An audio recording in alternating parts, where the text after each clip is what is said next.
Well, if you love violence or the people that are experts at it, once again this week, you've come to the right place. That's right, it's the Fight Guys. I'm Erik Apple, your host as always, coming to you from my new digs, my new studio, looking good. Really appreciate the guys coming out. Roman, you're the man, and we look professional. We're up and running, and man, speaking of professionals, I don't know if I could think of someone who kind of encapsulate a professional fighter, especially old school, than our guest. It's the Westside Strangler, Brennan. What is up, buddy? How's it going, Erik? Thank you. Just been busy. Still been busy. Man, I'm out in Vegas right now. You're someone I think we've known each other over 30 years. A lot of people look at me and say, "Wow, that guy's been around since the beginning," and I'm like, "No. There's other guys who were fighting and doing it before I even knew what was really going on, and you're definitely an example of that." Yeah, it's weird because you were around. I mean, it seems like the beginning because for me, the beginning started and then it like really jumped forward quickly. So it was like I had been training, I had been fighting. I even fought in the UFC before I met you, but then that was only 4 years into my training, right? And then the next thing you know, I knew you and you had started training everything. So it kind of all happened fast. But yeah, I've been training now since the day after UFC 1 in '93. Wow. Now, yeah. One big, there's a lot of stuff I want to talk about because you have a lot of really cool claims. But, one of them is you had, one of the first 5 true MMA gyms in California, if not America. Yeah. Yeah, for sure. And crazy, again, going back to back then, when I originally opened my gym, I was a blue belt in jiu-jitsu and not like a pro boxer and a blue belt in jiu-jitsu. I was just a blue belt in jiu-jitsu. But at the time, there wasn't a lot of that, and then I was a really good blue belt because I took off the gi and no one was promoting me. So I was a blue belt for a handful of years. So I was good, but then it just kind of, my next belts were like a year apart all the way till black after that.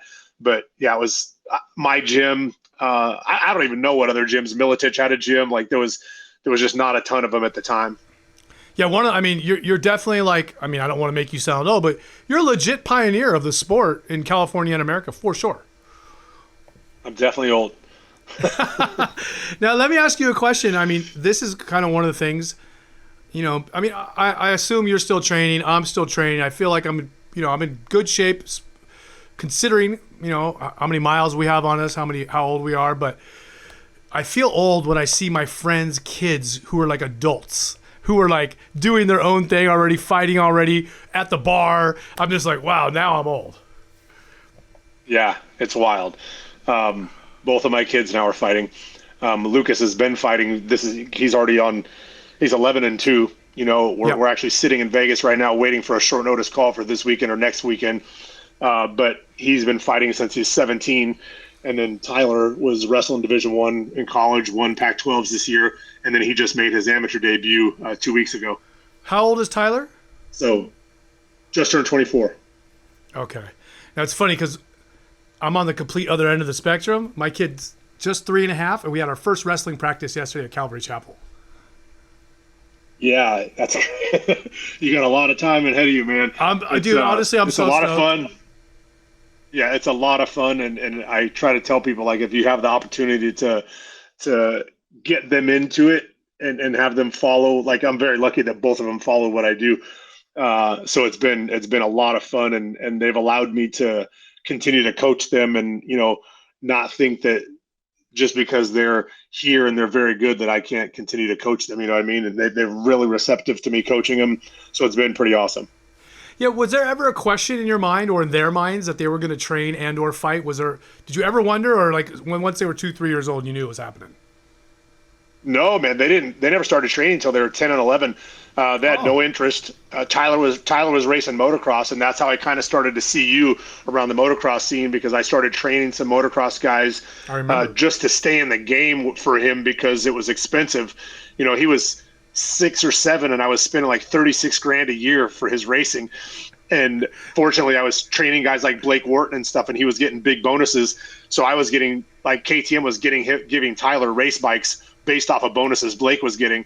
No so way. It was cool. I was getting hookups through them, but it was just wild, and neither one of them showed any interest in jiu-jitsu or MMA. Yeah, that's funny. I mean, your kid got into the most dangerous thing he could find first. Great. Yeah, and then found the next one. Honestly, I feel like compared to riding dirt bikes, fighting's safe as could be. Oh yeah, way safer. I'm glad he stopped racing.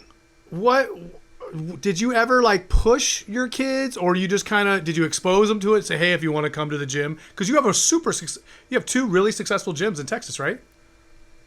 Yeah, and I still have Russ Mira in California running the gym there. And it's a next generation. There's a bunch now. There's 11, but in Texas, my big headquarters gym does very, very well, and enough to where I'm allowed to be in Vegas here for 2 months at a time, and the gym's still cruising. I've got 23 black belts in that gym. Wow. So it's been pretty awesome. Yeah. So no, I never pushed them. They actually came home from school one day and told their mom they wanted to do karate. And I was like, she goes, well, you have to let them try it. I was like, no, I don't have to let them try it. They have to, what are you kidding? Like, come on. They have to, do they know what I do? And so she's like, no, let them try it. So we let them try karate for like 3 months, and they quit that. And then they didn't do anything again until they were about to go into junior high.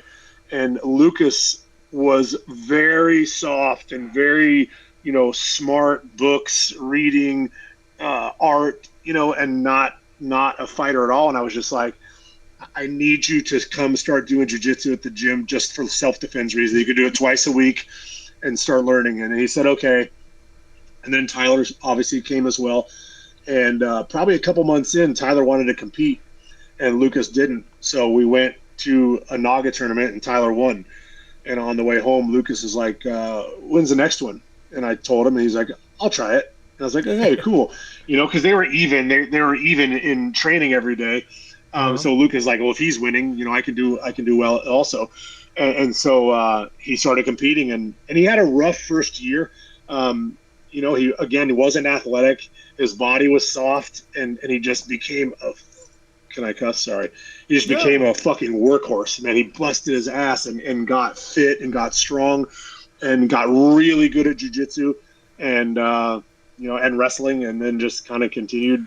We had a choice going into his senior year. Do you want to fight? He was getting offers for college. Do you want to wrestle, or do you want to compete at like a high level of jiu-jitsu? And he said he wanted to fight. And I said, okay. And he'd never been in a fight in his life. I said, okay. Are you sure that's if you want to fight, let's fight. Right? He never got in a fight. Like, if you want to fight, let's fight right now and find out, if you really want to do this. So we booked him a fight, and as a week before his senior year started, he was 17. He fought a 26-year-old guy. Rear naked choked him in the 3rd round, and then fought again the week before graduation and won again. And then it took him a little longer. We had a break, and then he took a fight and Tough Enough in Vegas for his last amateur fight. Won again, and then Bellator signed him. And at 19, he signed with Bellator and, took off. Now, tell me about the feeling of cornering your kids. I mean, obviously your kids are both, they're gifted as far as fighters and wrestling and jiu-jitsu. So I don't know, maybe that kind of overpowers it, but is it especially anxious watching your own kids when you corner them? Because I remember I'd corner Babalu or someone I'm close to, and I'm more nervous when I corner my friend than I am for my own fight. Yeah, it's not even. I'd rather fight 5 times in a night than corner them. The satisfaction afterwards is awesome, and I'm literally teary-eyed after each one. And I think someone who probably didn't fight would not feel the same as somebody who did fight. Like, I know the possibilities. I know what could happen. So, and it's such I compare the two to motocross all the time, just because if you pay attention to the start of a race to the first turn, it's like the craziest, 22 guys or 40 guys if it's outdoors to a, 10-foot wide, space at the first turn. And the same thing, it's such split seconds things happen in MMA. And if you are not fresh, you're not sharp, you didn't sleep good, you didn't eat good, you didn't do everything right, man, a blip, and you're looking up at the lights. And so it is. We do everything right. Like my kids are set up to do everything right. And if someone beats them, they're better than them. That's it. They're doing everything they possibly could with the best guys, with the best recovery stuff. Here we're in Vegas at our condo. We've got a sauna, a hot tub, a cold plunge, PEMF mat, red light therapy, everything. And we have the same thing at home in Texas. And then we train here for their fights at Syndicate with Coach John Wood, and Lucas gets to train Marab all the time. Like there's just a room full of killers. Oh, wow. So they're just, I want to put them in the right place all the time so that it's not a shock when they get in the cage, with somebody that's good. They've seen it all. What a stark contrast to, definitely when you started fighting, it wasn't so bad for me, but you had to beg and plead for people to come train with you and find guys and bodies because nobody knew what they were doing. And look at this. You're taking your kid to Vegas. He's got all the technology, all the machines, plunges, jacuzzi, sauna. Oh, by the way, here's a world champion. You know what I mean? Right. And he gets live fight cage rounds with him. I have a big gym in Dallas, tons of students, but only like 15, 16 fighters, and 3/4 of them are amateurs. So I'm watching Lucas, a while back, and he's just kind of toying with guys, and it's driving me crazy because I know his competition, each fight's getting tougher and tougher and tougher in Bellator. And I was like, hey, we have to go somewhere. We've got to leave here. And my biggest mistake was all my training partners were guys that I created. They're just all my students that I made good as fast as I could, but I never traveled aside from going to Big Bear again with my own guys. And it just was not great to be the best guy in the room, and so we went to Glory, else better for a few weeks.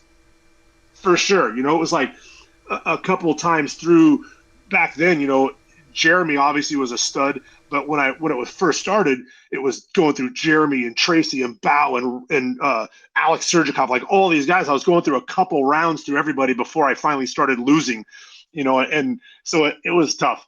Now, we come out here and you look around the room and Lucas, the first time we went up to Glory to James Krause's gym and we're training, and he was a little bit, razzled. And I was like, no one cares who you are because the next guy is you and the next guy is you and the next guy is you. I said, so don't sweat doesn't matter who the next guy is, just go and be the best you can be, train as hard as you can, depending on, it doesn't matter who the guy is. And the same here. And now that we're at Syndicate, the room is just so stacked, man, 50, 60 guys on the mat, 20 in the UFC, like it's just a room full of monsters, and it's every round is a good round. So it's awesome. So I just, we can't not come out here for both of their camps now.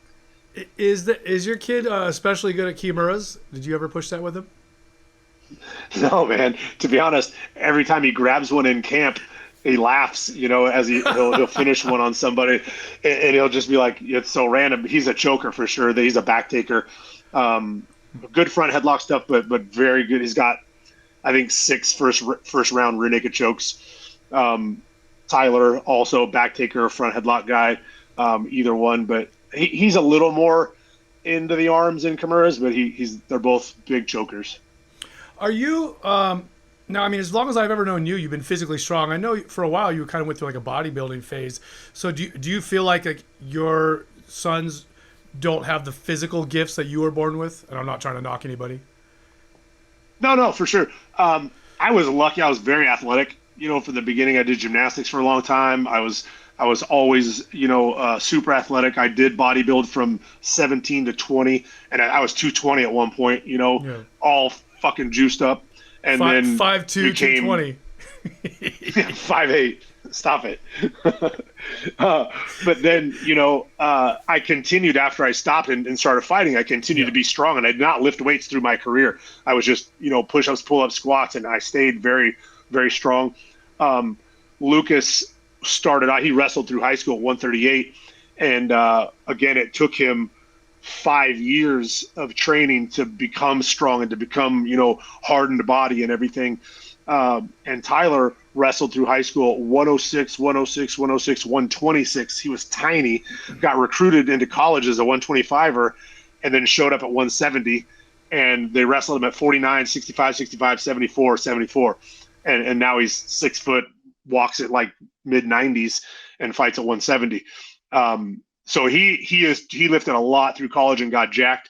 Lucas, we've continued to kind of keep at featherweight because the jump from featherweight to lightweight, in my opinion, even though it's only a 10-pound gap, it's not even it's not as big as the 55 to 70.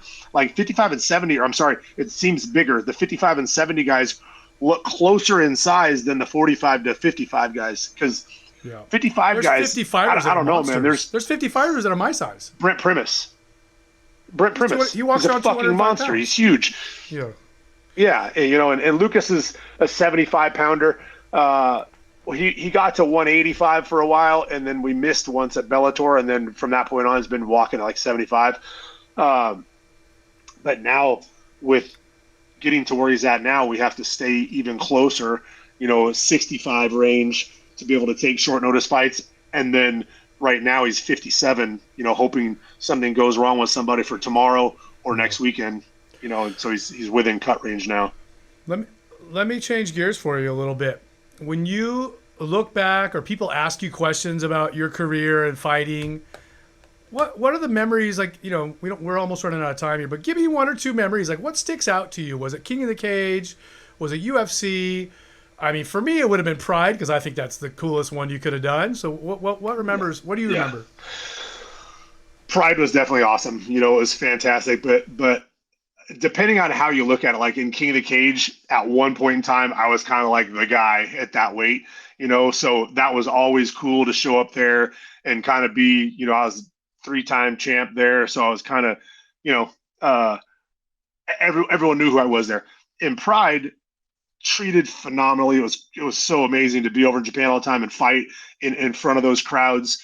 You know, it was fantastic. But to be honest, like, my best experiences fighting and taking my guys to fight was fighting in Hawaii. We just had such a blast fighting in Hawaii for the Kamakas when they had Warriors Quest, and then we fought on Guam, you know, a couple times for those guys, and Adam Lin had a great win over there over Kato. Like, we just had really good times over there on the islands. It was fantastic, and the way they treated the fighters, because it was run by fighters, I think, made a huge difference. It was just a lot of fun. Yeah, good experiences there. And didn't you fight on the card and some of your guys would be on the card too? Yeah, we fought Next Generation versus Hawaii one time. It was 7-on-7, and going into the last fight, we were tied 3-3, and I won against Mark Moreno, and broke the tie. But bro uppercutted me while I was taking him down, and I called my wife and I was like, "Hey, I won," and she goes, "Yeah, you called me 20 minutes ago and told me that." I was like, no, I just won right now. She goes, "No, you called me 20 minutes ago." And I was like, "What?" And I cornered Jeff Monson after my fight and don't remember anything about it. And just from one uppercut, but I won by armbar. Once it hit the ground, I guess I just, you know, took over. Instincts took over. That's a great story. Well, let's wrap this up. Tell everybody where your gyms are, so how they can check you out online or in person. Yeah, Next Generation MMA in Frisco, Texas. I'm there the majority of the time. Just been out here a lot lately because of my kids. But Chris Brennan, 3-time champ on Instagram. You can follow me there. Same with both of my kids. You can follow them. They're on my bio, or on the top of my bio. You can click on their links as well to follow them. That's it. Man, happy to see your face. Good luck. I hope you guys get on a card this week or next week. And thank you very much. We're happy to have Chris Brennan, the Westside Strangler, on the show. And we'll see you next week with another awesome guest, I promise.